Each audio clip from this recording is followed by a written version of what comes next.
So here we are. The best part of God's story. Wow. Where do I start?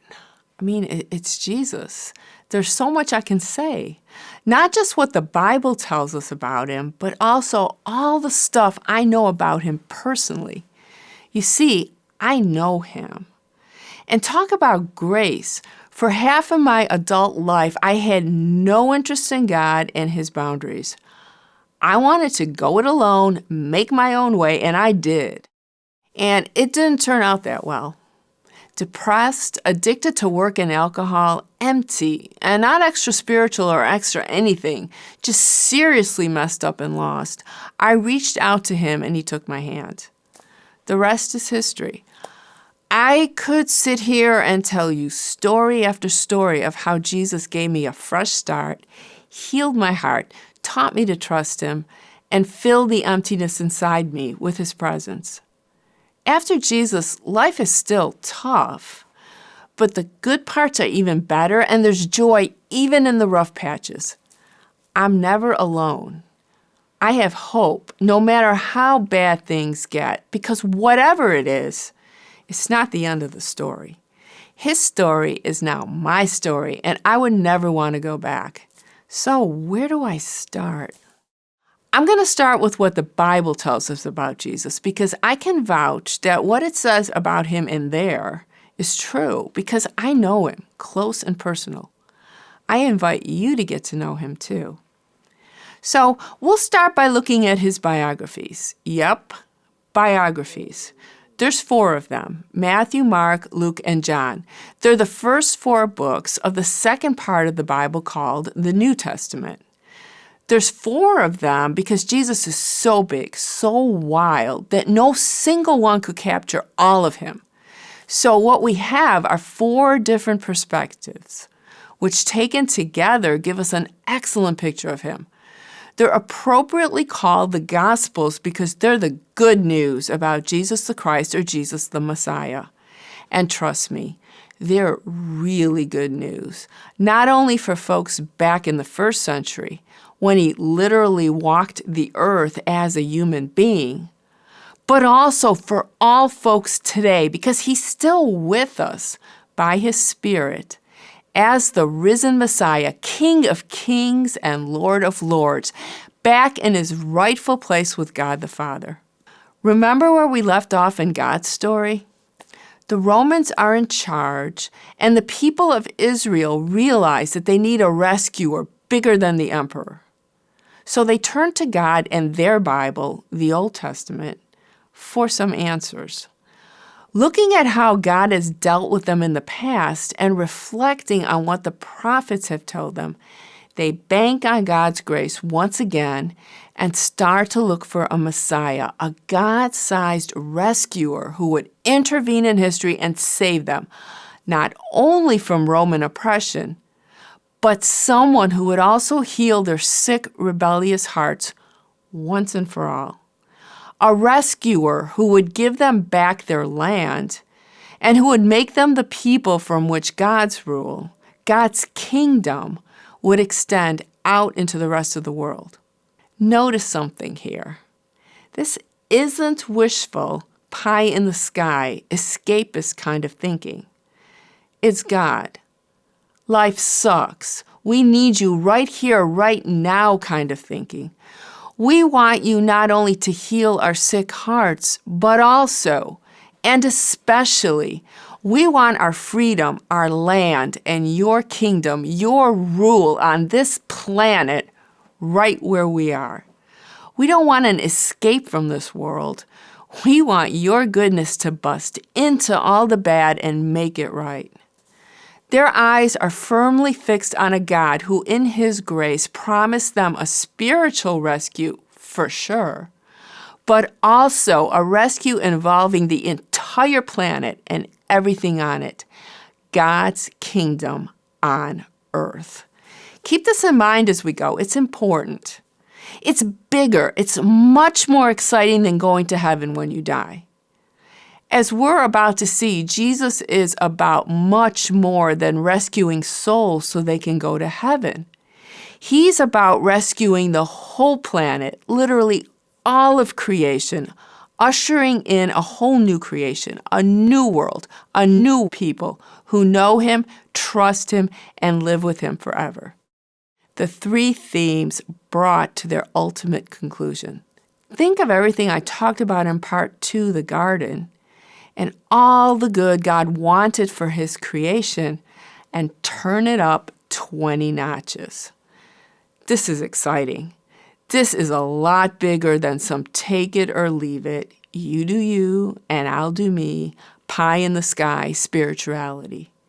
If it's true, it's got everything to do with, well, everything and everybody. So, back to the story. Now, Israel, looking at these promises given by the prophets, couldn't wrap its mind around what it all meant.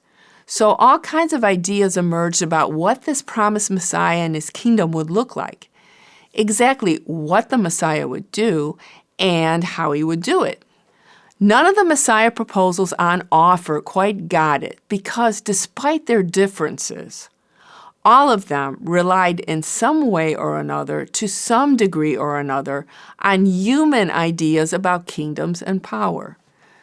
We've already talked about this, the fact that we live in a broken world. The fact that all human expressions of power, even the best of them, are distorted by evil. Human power always involves some degree of backbiting, jostling to be first, dominating others and controlling them. Human power eventually disappoints, falls short, and crushes somebody. That's how it works in a broken world. The fact that we love Game of Thrones and can relate to all the intrigue, power grabbing, and backstabbing, and the more important fact that we're absolutely thrilled when good triumphs over evil, just proves my point. We eat the stuff up because we're wired for God and his perfectly good kingdom. And we know, even in our brokenness, the difference between bad kingdoms and good ones. We ache for good to triumph, precisely because we're wired for God.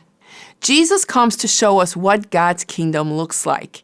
He comes to show us a totally different kind of power, the kind of power that brings life and peace. So, back to the story. Israel had plenty of real-life examples of God's power. His creative power, his power to rescue, and his power to judge rebellion and evil for what it is. It's all there in the Old Testament. The Old Testament is crystal clear that God is the only God and the only King of the earth, as perfectly just as he is perfectly compassionate. What was a little more murky, as far as Israel's understanding went, was how God's justice, compassion, and mercy fit with his power, especially when it came to all the other nations, especially Rome, who basically ignored God and his boundaries. Remember, they're working with a purely human understanding of power. So they're thinking, would the Messiah obliterate the Romans? Would he force them to their knees? Would he subject them to Israel and its leaders? What place, if any, would they have in God's kingdom? Despite centuries of real-life lessons, God wasn't done teaching Israel, the nations, and us about his power. Another totally unprecedented, real demonstration of God's power, something like Jesus' death on the cross and his resurrection, was needed. But I'm getting ahead of myself. Back to Israel. There's a couple of things going on here that help better understand the dynamic between Jesus, the Messiah they actually got, and Israel's leaders, the Messiah they wanted. First, remember, I talked about how even good things become twisted when we absolutize them, make them the answer to every problem, making them God in place of the God. Well, the political and religious leaders at that time, though they had tossed their man-made idols after the exile, turned around and set up other gods in their hearts, namely themselves, as the guardians of the law. In their pride, they became the solution to all their problems. What do I mean?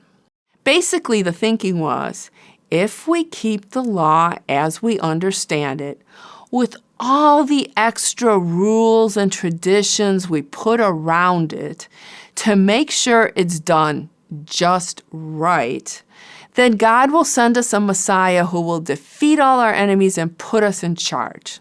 Second, this line of thinking blinded Israel's leaders to certain important descriptions of the Messiah revealed by the prophets, namely that the Messiah would suffer, bear the full weight of humanity's rebellion against God, and be put to death.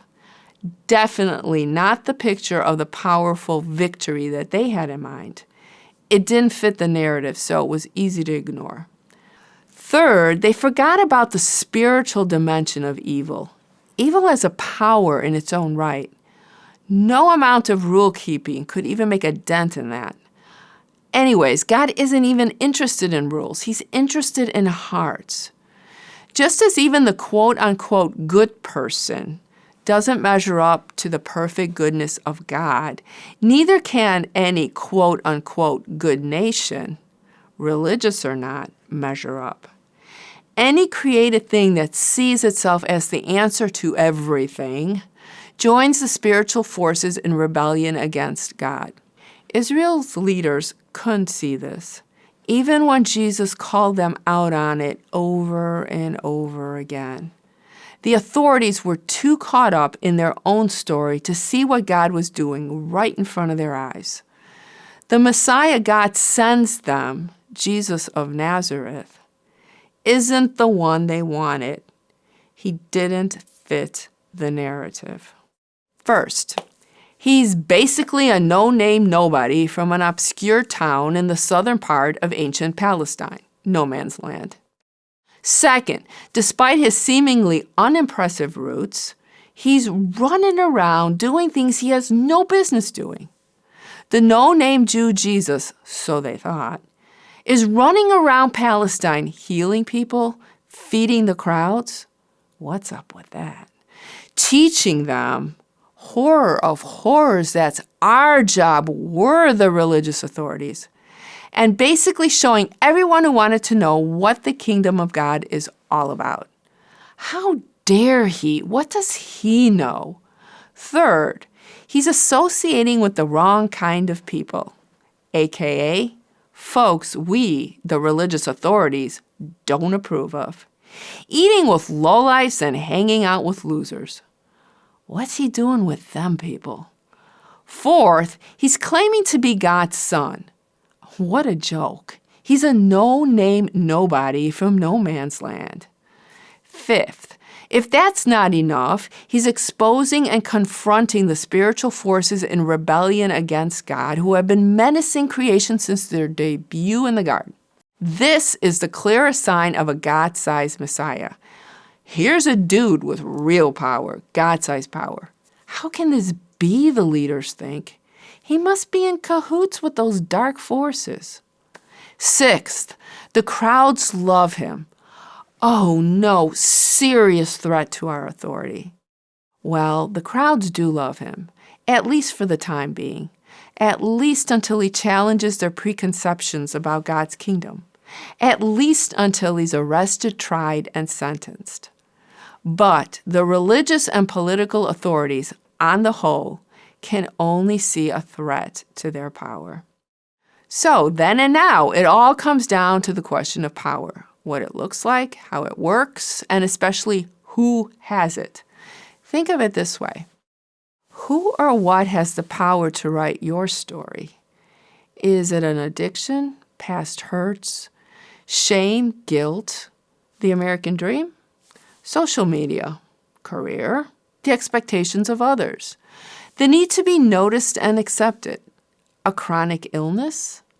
Or is it the inevitability of death? You know, the grab all you can before you die kind of thinking. In a broken world, something or someone is driving you. The freedom to write your own story is an illusion. I'll say it again. The idea that you're somehow immune from the brokenness of the world you live in is a pipe dream. Something's got you. Something is driving you. And if it's not Jesus, it's something broken.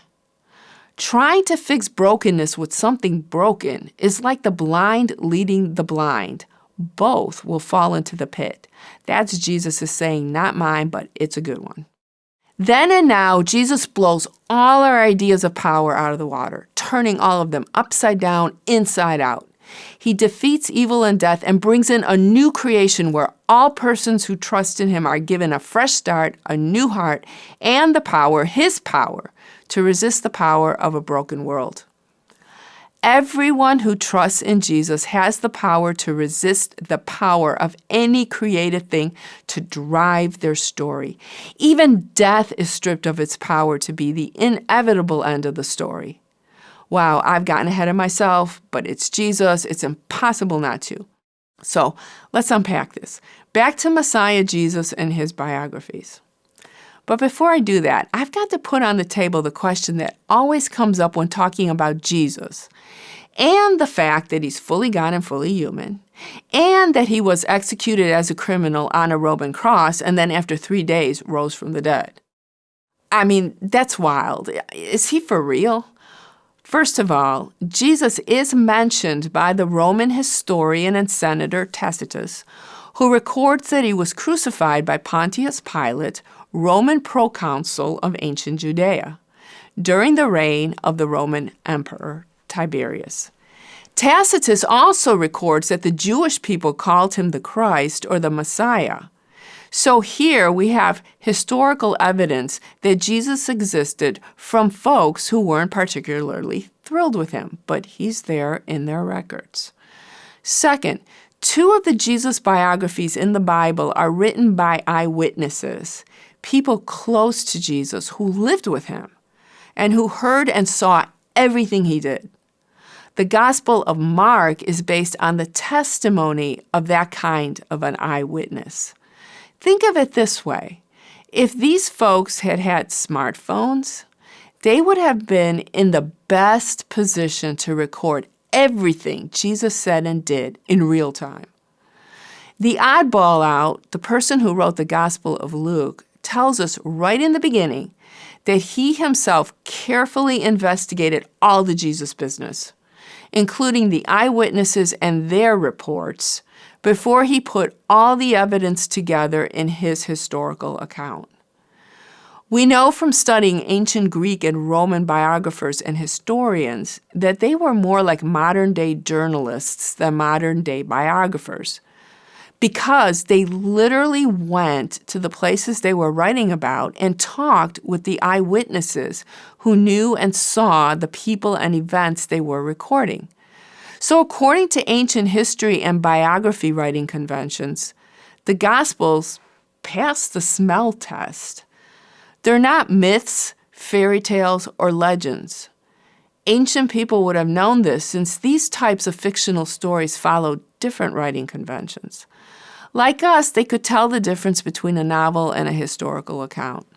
Third, the fact that millions of people over more than 2,000 years have read the Gospels, believed what they read is true, and can testify to that fact, suggests that perhaps we should give the Gospels a chance and read them. These people can't all be delusional, can they? Fourth, Jesus is a person. I know him. I'm not delusional. I invite you to give him a chance and get to know him, and see for yourself if the biographies in the Bible match up. Okay, let's leave it at that and move on. Back to God's story in the Gospels. As I said, Jesus is not the Messiah Israel's leaders wanted. So what kind of Messiah is he? In the Gospel of John, the 4th biography, Jesus is identified with grace. He's the grace, remember, grace, the undeserved, unmerited gift. He's the grace given by God to humanity in place of the grace already given through the law. I talked about grace, the law, and the temple in the last part. With Jesus, we're right back to grace. It's all about grace. The words "in place of" tells us that God's doing something totally new in the grace department. It's bigger and better than what he's already done with Abraham and Israel. How so? Let's look at the three themes. 1, know God. 2, trust his perfect goodness and act like you trust it. 3, live in his perfect peace. Live in his presence. Remember, it's all about God reaching out to rebellious humanity to bring us back into relationship with himself. With Jesus, talk about coming down to our level, living with us, and showing us who God is. It can't get any clearer. Grace to the nth degree. Jesus is God in flesh and bone. He's fully human and fully God. In part 4, I talked about how God stepped down from his glorious throne room to dwell in a temple built by humans. With Jesus, God takes the gracious move into a tiny bungalow to a whole other level.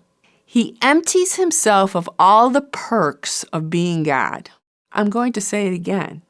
He gives up all the perks of being God, takes on human skin, and becomes one of us in all ways but one. Jesus never stops trusting. He never rebels. He's not like any other human since the garden.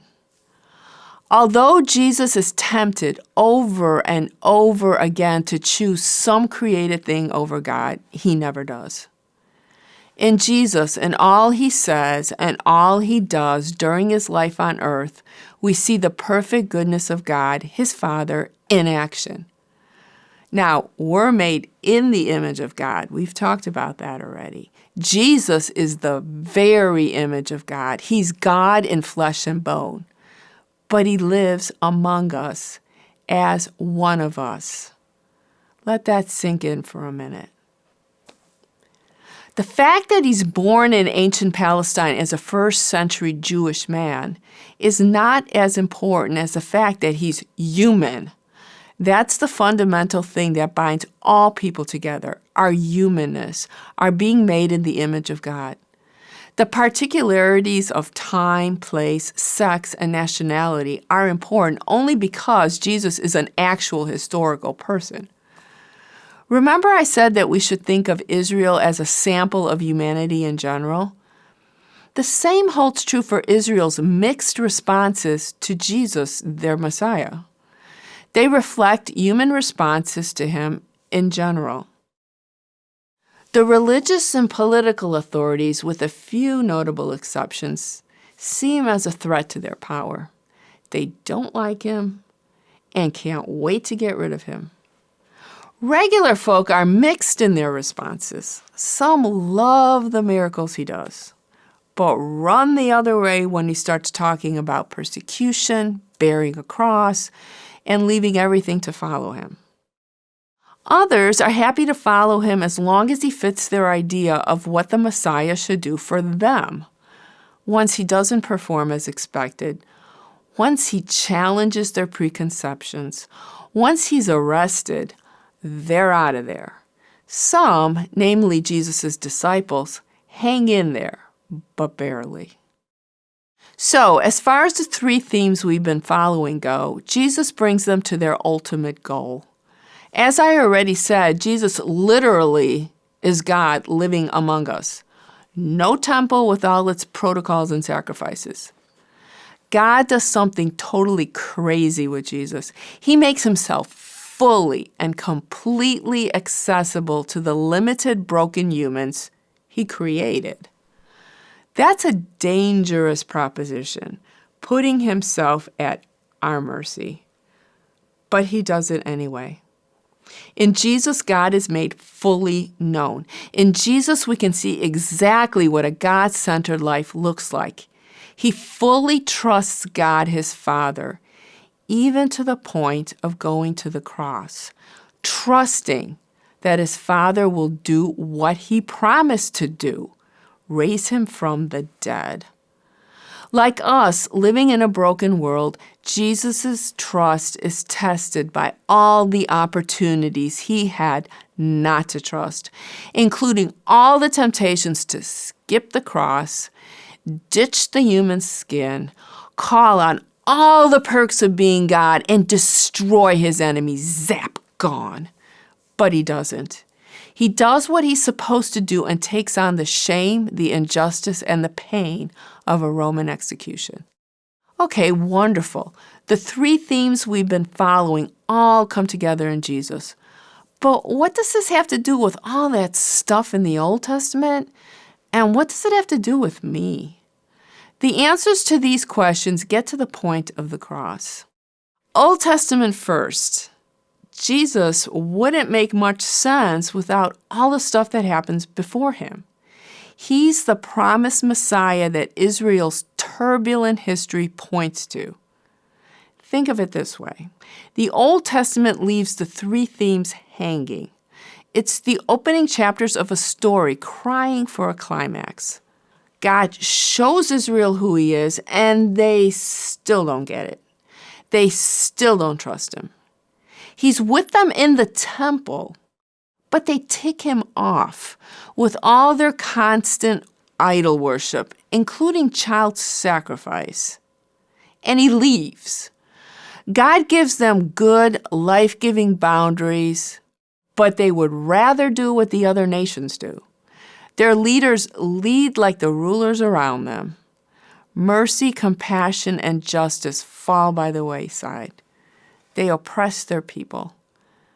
There's no peace between Israel and their land. It vomits them out. Then, when they think it can't get any worse, here comes Rome. God's kingdom is nowhere to be seen. This can't be it. And it's not.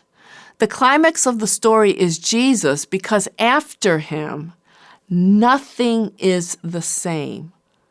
I'll say that again. After Jesus, nothing is the same.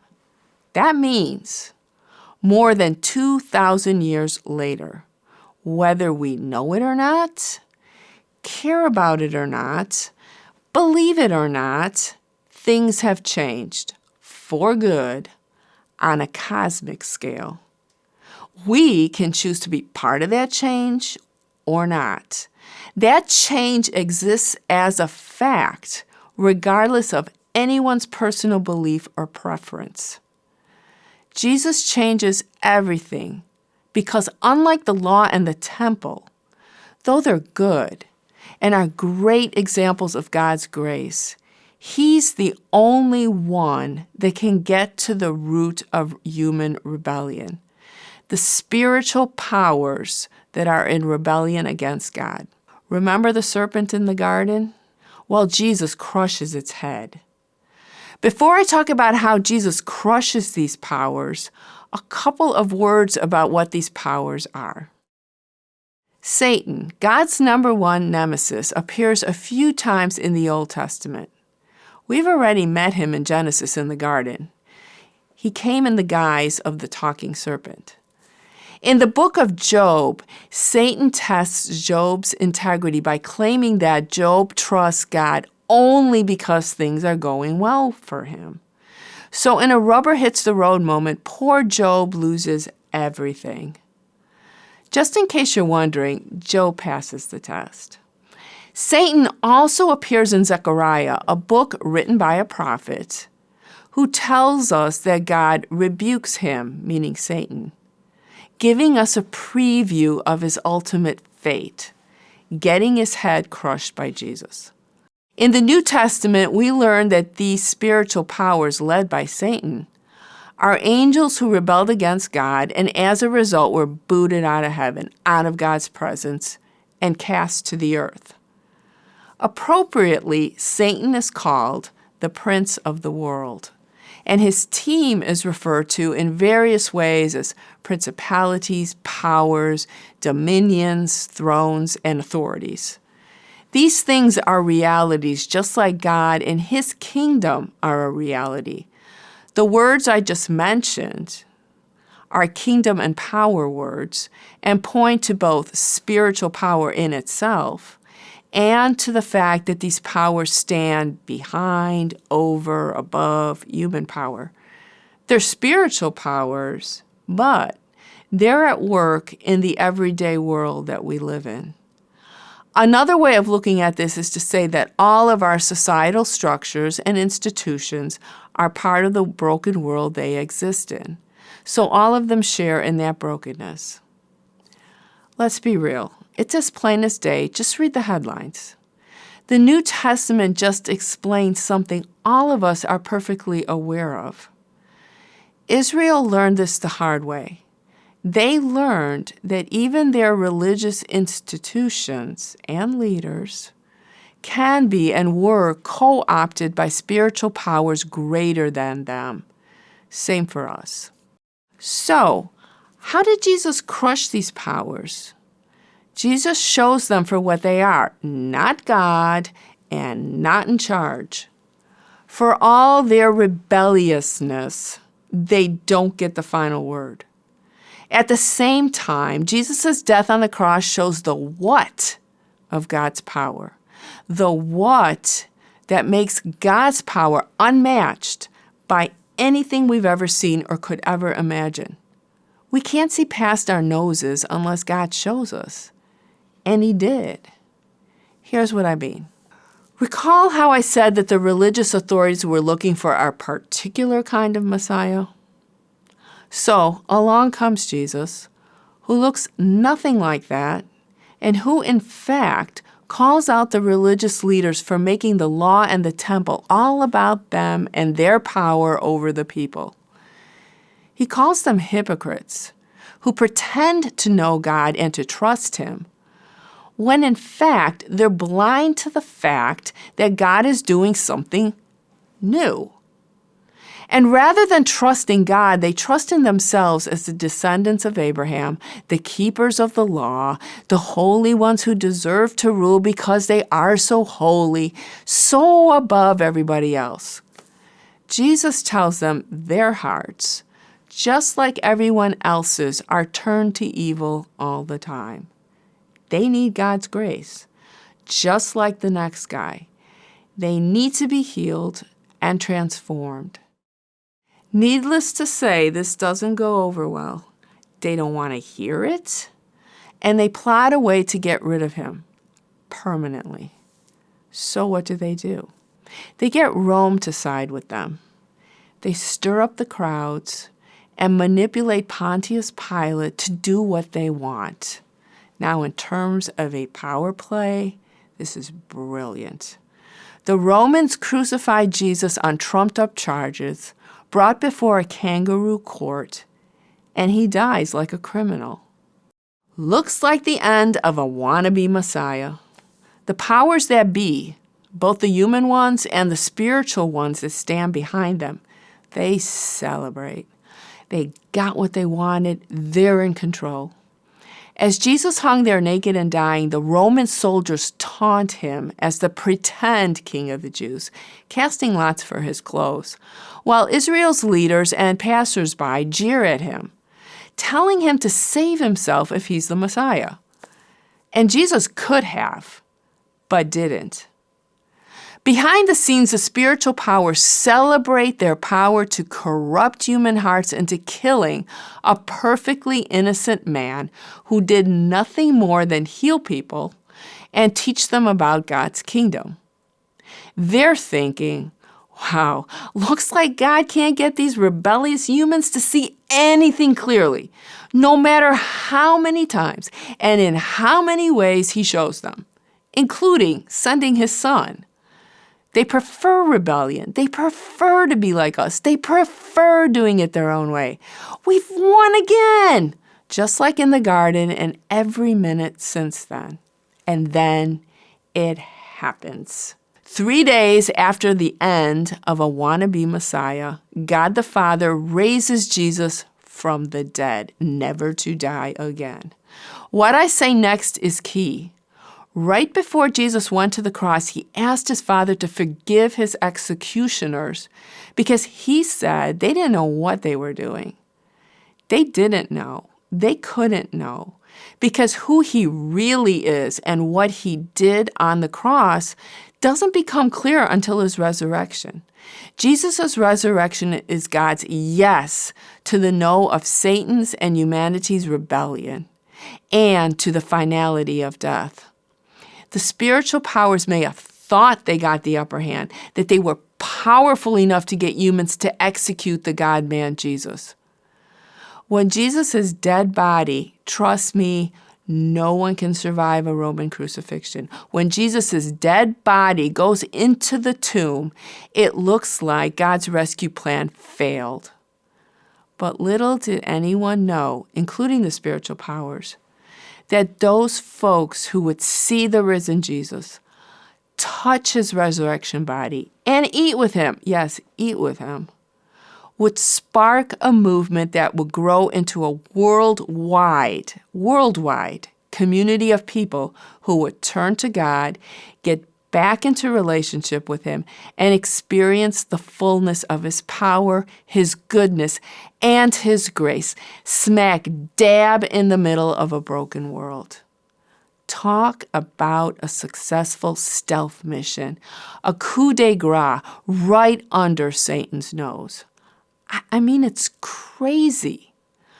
What happened after the resurrection is a historical fact. The community of Jesus' followers grew and swelled.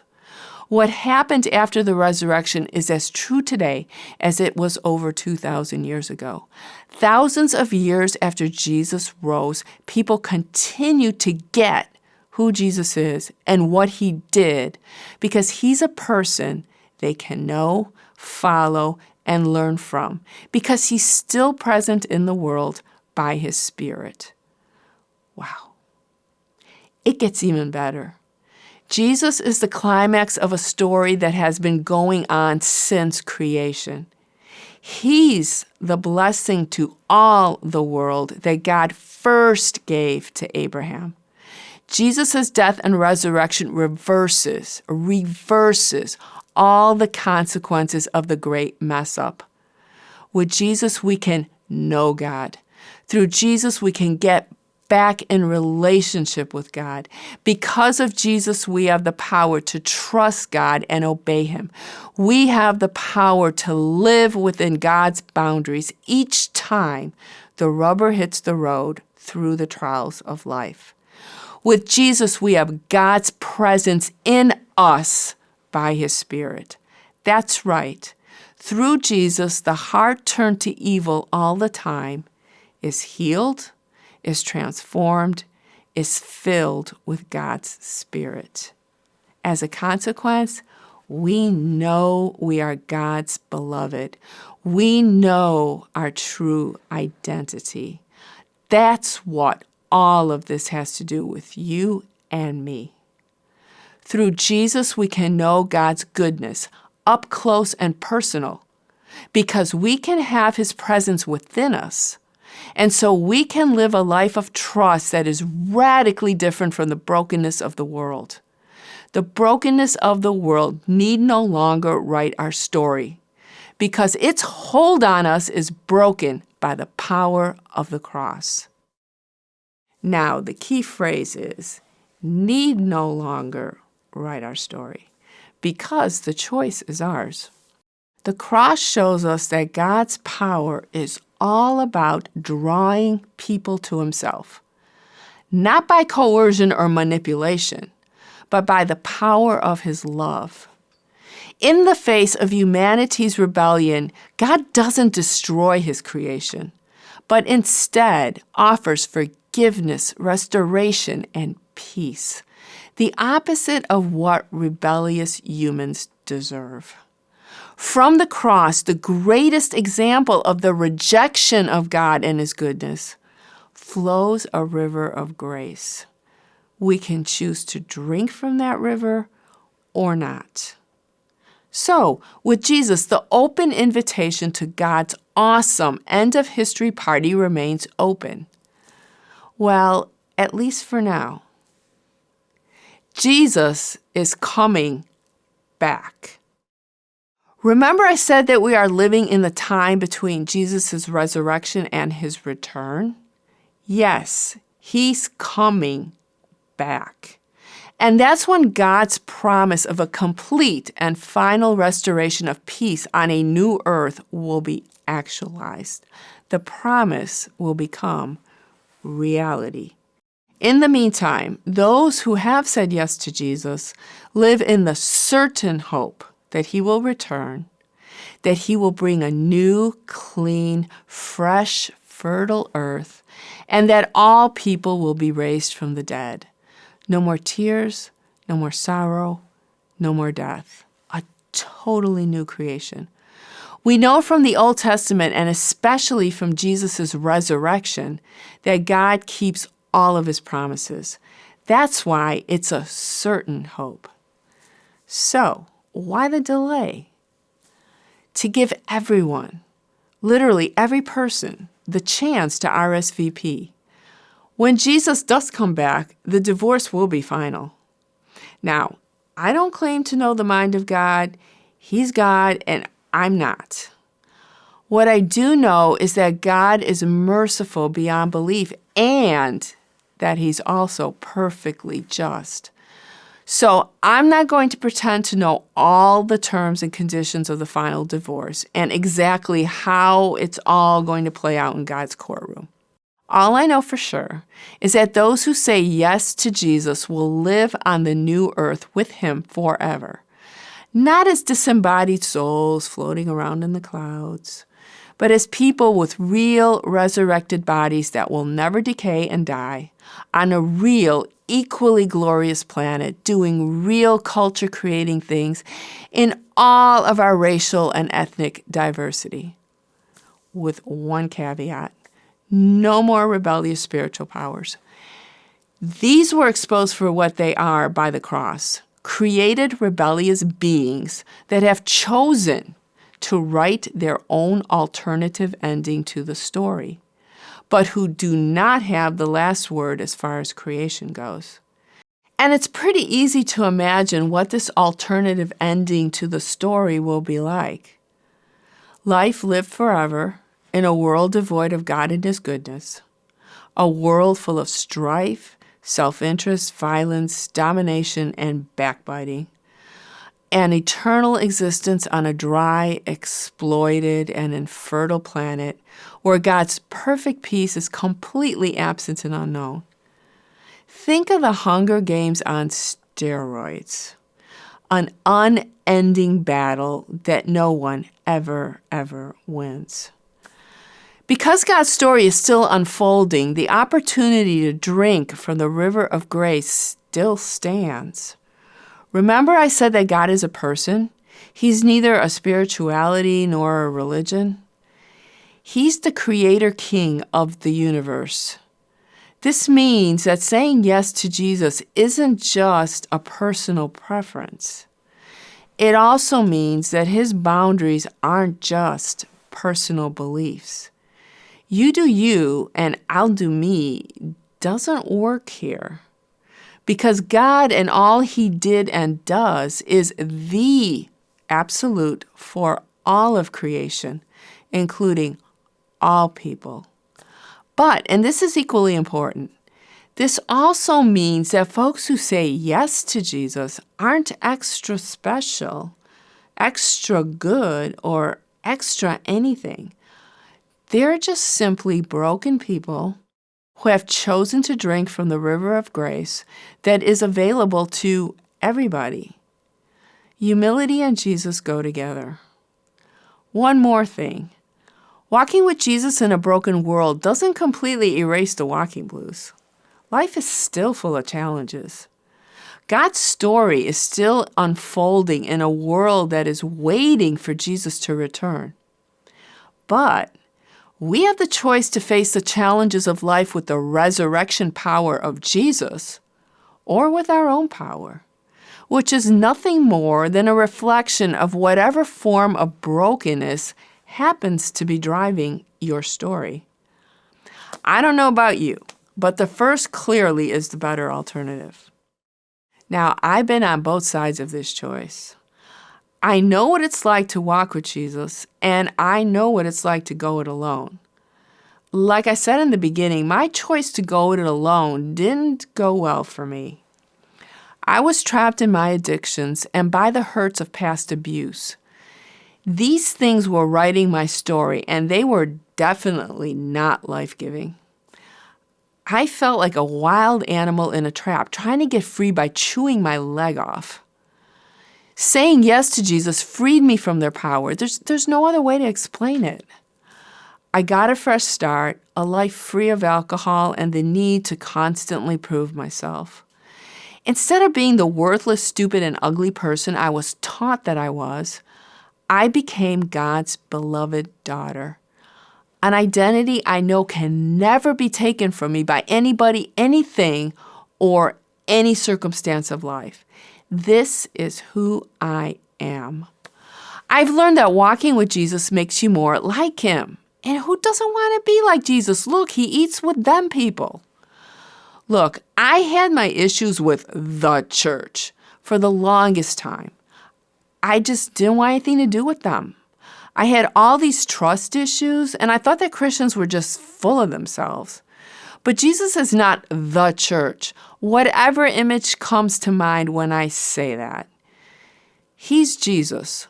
The fact that sometimes some of his followers screw up and say and do really stupid, hurtful things doesn't mean Jesus does or that he will. They're people. He's God. He's Jesus. It's really that simple. Remember the image of God and how they got blurry and distorted after the great mess up? Well, the healing and transformation of the heart that happens when a person says yes to Jesus results in that image gradually becoming clearer and clearer. That's an awesome gift of grace.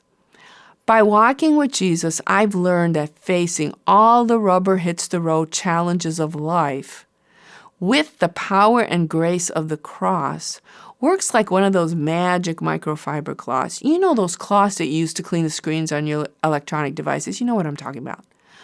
Walking with Jesus works like that. It works by polishing away all the tarnish and crud that clouds the reflection of the image of God in us. It works to gradually make us ready for the coming end of history party, clean, dressed, and ready when Jesus comes back. And there's a whole bunch of people who can testify to this. Look, I've taken many drinks of grace from the river, more than I can count. I've learned how to hear, trust, and follow the Spirit's leading in choosing God in his ways instead of the ways of a broken world. And like I said, there's a whole community of folks who can testify to the same thing. Walking with Jesus makes everything we say and do that reflects God's goodness, no matter how small and insignificant we think it is. It makes it significant and meaningful simply because it becomes part of God's big unfolding story. Also, no matter how bad things get, I can hold on and move forward because I know that at the end, the river of grace that flows from the cross will flow into every aspect of creation, bringing healing and life to every broken, dead thing. This certain hope has the power to transform even the worst of situations. No matter how bad things get, it's not the end. There's more, much more, and it's all good. I know what it's like to be a beloved daughter of God. That's who I am, and I'm not going back.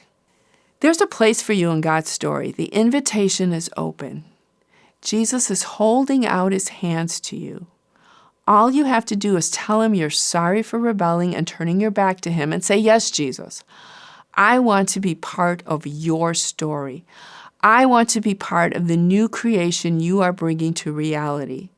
If you want access to the river, if you want your story to be part of God's story, if you want to know what it's like to be God's beloved one, you need to say yes to God through Jesus. He's the way, the truth, and the life. If you would like to hang out with other folks looking to get to know Jesus better, folks who want to hear more about God's story and be part of it, come and see what River of Grace is about. We're not what you would typically call a church. We're not a building offering a bunch of programs and events. We meet weekly in small cells of 4 to 12 people to talk about how our own personal stories find a place in God's story. We meet to encourage one another in our walk with Jesus, to laugh, pray, and share some food. There's room for everyone. It doesn't matter if you're just getting to know Jesus, have been AWOL and want to come back, have been walking with Jesus for a while, or just want to check out the whole Jesus thing for the first time. We see ourselves as a community of thirsty folks ready and willing to show other thirsty folks where they can get a long, cool drink of grace. For us, it's all about God's story, all about relationships and grace. And we don't go to church on Sunday, whatever image that conjures up in your mind when I say that. When we all get together to worship, we celebrate God and the fact that we're His beloved. We remember who we are, our true identity. We remember God's story. We celebrate the fact that we're part of it, and we thank Jesus for the cross and His awesome grace. Come and see.